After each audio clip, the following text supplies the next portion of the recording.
Good morning, students. Today we are doing standard first EVS and which is unit 4 part 3 and the topic is the Mehta family. We have taken one family. एक family को लेके मैं आपको पूरी family के बारे में समझाने वाली हूँ, बराबर? तो ये जो मेहता फैमिली थर्ड पार्ट है यूनिट 4 का और कुछ पॉइंट्स मैंने रिमेंबर के लिए सिर्फ कैजुअली आपको थोड़ा याद रखने के लिए लिखे हैं. जरूरी नहीं है आपको लिखना, आपको लिखना ही नहीं है. ओके, पहले आप अच्छे से वीडियो में ध्यान दीजिए, अच्छे से एक्सप्लेनेशन सुनिए. पेज नंबर 165 मेरे साथ ओपन करके बैठिए. वर्ड टू वर्ड रीडिंग मेरे साथ कीजिए ताकि आपका रीडिंग भी अच्छा होगा और आपको समझ में भी आएगा. एक्सप्लेनेशन वीडियो के साथ आप अपनी बुक में देखोगे तो आपको अच्छे से मजा भी आएगा. Okay, it's like a story time. Okay, so will start with the Mehta family. Rohit Mehta lives in a nice clean house. Rohit करके एक लड़का है, उसकी सरनेम होती है मेहता. वो मेहता फैमिली में अच्छे से सुंदर से घर में और एकदम क्लीन घर होता है उसमें रहता है. He belongs to the Mehta family. उसकी सरनेम है मेहता, यानी उसके फादर है तो उसके नाम के पीछे भी मेहता लगेगा, उसकी मम्मी के नाम के पीछे भी मेहता लगेगा. ये जो सरनेम हमें दी जाती है वो हमें हमारे घर के जितने मेंबर्स हमारे साथ है, हमारे अंकल आंट जो भी है, फूफी है, चाचा है, वो सबके आगे ये सरनेम लगता है. इसलिए हम इसे मेहता फैमिली बोलते हैं कि सरनेम के हिसाब से. सपोज आपका कोई और सरनेम है, पटेल है या फिर कोई दूसरा मिश्रा है, कुछ भी है, तो वो हिसाब से वो नाम से ऐसे बोला जाता है कि you belong to Patel family, you belong to Mehta family, you belong to Lakhani family. इस तरह से आपका जो भी सरनेम होता है वो नाम अटैच हो जाता है, पूरी फैमिली को दिया जाता है. Okay, his mother, father, sister, grandmother also live with him. वो उसके घर में कौन कौन थे? उसकी भाई बहन, ग्रैंड पेरेंट्स. आपके जो फादर के मम्मी पापा होते हैं उसे ग्रैंड पेरेंट्स बोलते हैं, वो भी उसके साथ रहते हैं. वो पूरा एक बड़ा फैमिली है. Rohit and Rinku are siblings. Siblings का मतलब क्या होता है? छोटे बच्चे हैं. सिबलिंग्स यानी छोटे बच्चे. जो छोटे बच्चे होते हैं जो ग्रो कर रहे हैं. आप लोग अभी फर्स्ट स्टैंडर्ड में हो, आप लोग छोटे बोले जाते हो, अगले साल आप सेकंड में आओगे. इस तरह से आप day by day you grow. अभी आप लोग को सिबलिंग्स बोला जाता है, मींस यू आर स्मॉल. आप लोग छोटे, जो छोटे बच्चे होते हैं उसे सिबलिंग्स बोलते हैं. Okay, His family is a happy family. उसकी फैमिली जो है जिसमें ग्रैंड पेरेंट्स, उसके अंकल आंट, उसके फादर मदर सिस्टर्स जो सब साथ में रहते हैं, वो बहुत खुश फैमिली है, बहुत अच्छी और खुश फैमिली है. Rohit grand parents are his fathers parents. Rohit के जो ग्रैंड पेरेंट्स उसके साथ रहते हैं वो उसके फादर के पापा है. पापा के पापा को हम क्या बोलते हैं? Grand parents. इंग्लिश में उसे हम ग्रैंड पेरेंट्स बोलते हैं और गुजराती में उसे दादा दादी बोलते हैं. राइट, बोलते हैं ना, आप लोग बोलते हो ना, दादा આવ્યા છે, दादा मारा घरे छे, दादा आवे छे, बोलते हो ना दादा. बड़े हिंदी में भी आप उसको दादा बोलते हो, मगर इंग्लिश में उसका एक प्रॉपर नेम दिया गया है, grand parents. They are called Mr and Mrs Mehta. Husband wife जो होते हैं, जैसे कि आपके पापा और मम्मी, उसको पापा को मिस्टर बोलते हैं और मम्मी को मिस बोलते हैं, मिसेस बोलते हैं. राइट, मिसेस बोलते हैं क्योंकि वो हस्बैंड वाइफ है. Mr and Mrs Mehta family ऐसे बोला जाता है. Right, his parents are also Mr and Mrs. उसके ग्रैंड पेरेंट्स को भी हम मिस्टर एंड मिसेस बोलते हैं. ग्रैंडफादर है उसको मिस्टर बोलते हैं, ग्रैंडमदर है उसको मिसेस बोलते हैं. Right, Mehta, mister and Mrs Mehta ऐसे करके प्रोनाउंस होता है. इस तरह से हम उन्हें बुलाते हैं, से रिस्पेक्ट से नाम देते हैं. Rohit mothers parents are also his grand parents. Rohit की जो मम्मी है उसके पापा को भी आप ग्रैंड पेरेंट्स, ग्रैंडफादर, ग्रैंडमदर बोलते हैं.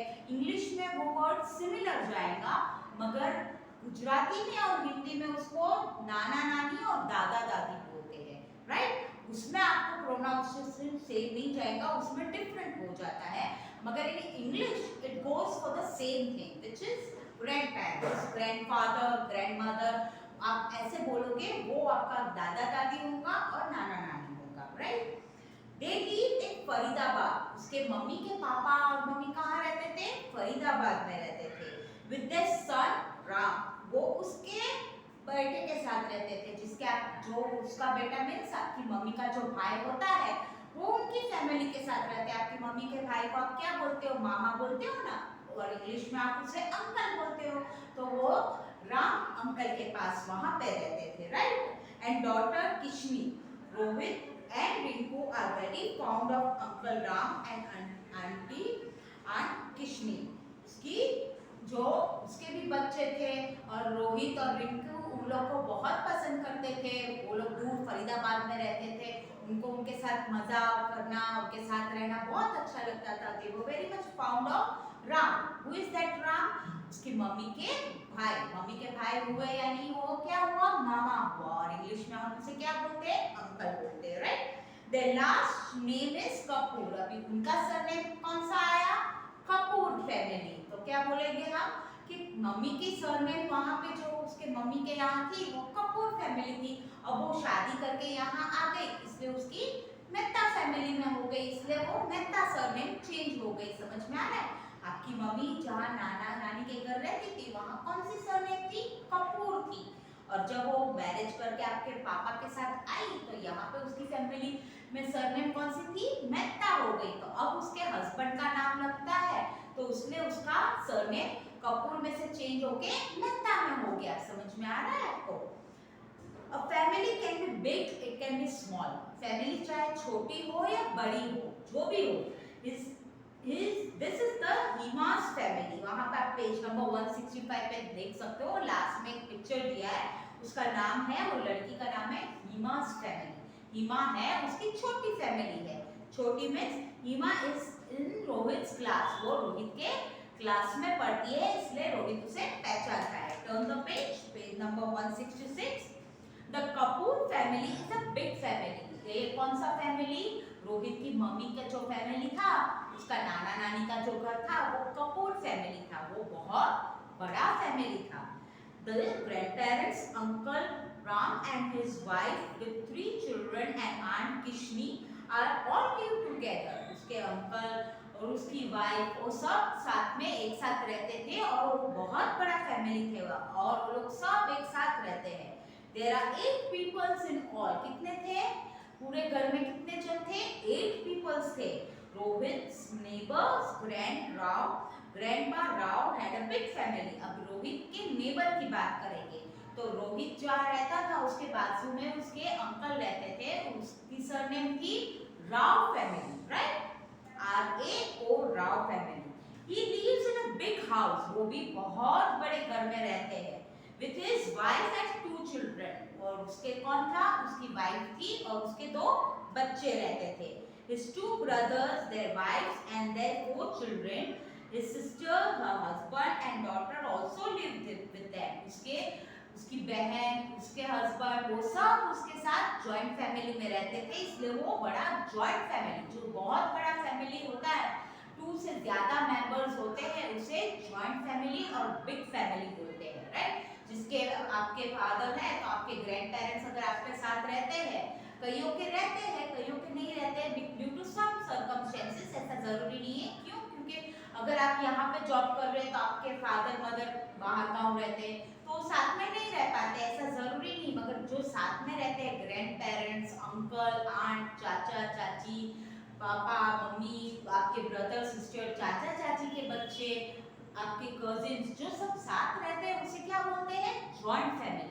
जो 3 से 4 से ज्यादा होते हैं उसे बड़ी फैमिली बोलते हैं, जॉइंट फैमिली बोलते हैं, right? You can see on the page number 166, it's a big house drawn. ये बड़े हाउस में आप देख सकते हो, अंकल है, ग्रैंड पेरेंट्स है, अंकल आंटी होते हैं, फादर मदर होते हैं, उनके बच्चे हैं, सब एक साथ रहते हैं, उसे क्या बोलते हैं? जॉइंट फैमिली बोलते हैं, right? You can see the tree drawn in that Mehta family का हेडिंग दिया है। तो एक बाजू विजय मेहता एंड जमुना मेहता मीन्स वो फादर मदर के नाम है। फिर उनके बच्चे हैं कपिल मेहता और मीना मेहता, वो हस्बैंड वाइफ है। फिर उसके बाद रोहित एंड रेणुकू मेहता, वो उनके बच्चे हैं। सबके पीछे सरनेम एक ही लगेगी, लेकिन वो जनरेशन वाइज चलता जाएगा। ग्रैंड पेरेंट्स है तो उनका नाम है विजय मेहता, राइट, एंड जमुना मेहता, ये दादा दादी का नाम है। फिर उनके बच्चों का नाम क्या आता है, तो कपिल मेहता एंड मीना मेहता, जो रोहित के फादर मदर का नाम है। फिर उसके बच्चों का नाम जैसे रोहित एंड रेंकू है तो वो रोहित मेहता और रेंकू मेहता, वो भी कजिन आ गया। उसी तरह जब रोहित के चाचा जो अगर उसके साथ रहते हैं तो उनका भी सरनेम पीछे मेहता लगेगा, right. So here there I have given some little points, मैंने थोड़े पॉइंट्स यहाँ पे लिखे हुए हैं बच्चों, आप ध्यान से समझना। अगर आपको फिर भी नहीं समझ में आए तो आप मुझे कॉल करके पूछना, okay.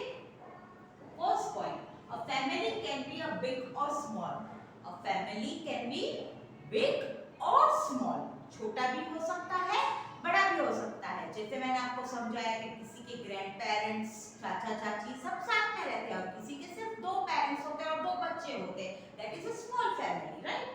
Family has siblings, family जो बहुत बड़ा होता है कि छोटा होता है, कोई भी होता है, उसमें सिबलिंग्स होते हैं। सिबलिंग्स यानी छोटे बच्चे, छोटे बच्चे भी उसमें होते हैं। Grand parents and fathers mothers grand parents, grand parents किसको बोलते हैं, जो फादर और मदर के मम्मी पापा होते हैं। जैसे मैंने अभी आपको समझाया कि पापा के मम्मी पापा को भी हम ग्रैंड पेरेंट्स बोलते हैं और मम्मी के पापा मम्मी को भी हम ग्रैंड पेरेंट्स बोलते हैं, बट इन इंग्लिश। अगर हिंदी गुजराती में देखने जाओ तो दादा दादी और नाना नानी बोलते हैं, मम्मी के पेरेंट्स को नाना नानी बोलते हैं और पापा के पेरेंट्स को दादा दादी बोलते हैं, right. A joint family is a big and large family, joint family किसे बोलते हैं, जो बहुत बड़ा होता है। जैसे मैंने आप लोगों को समझाया कि 4 से ज्यादा मेंबर्स उसमें होते हैं। जैसे मैंने ये स्टोरी आपको अभी रोहित की और रिंकू की समझाई, तो उसमें कितने मेंबर्स है घर में, 8 मेंबर है। वो 8 मेंबर्स अगर साथ में होते हैं उसे जॉइंट फैमिली बोलते हैं। 4 से ज्यादा फैमिली वो मेंबर्स होते हैं घर में, उसे जॉइंट फैमिली बोलते हैं।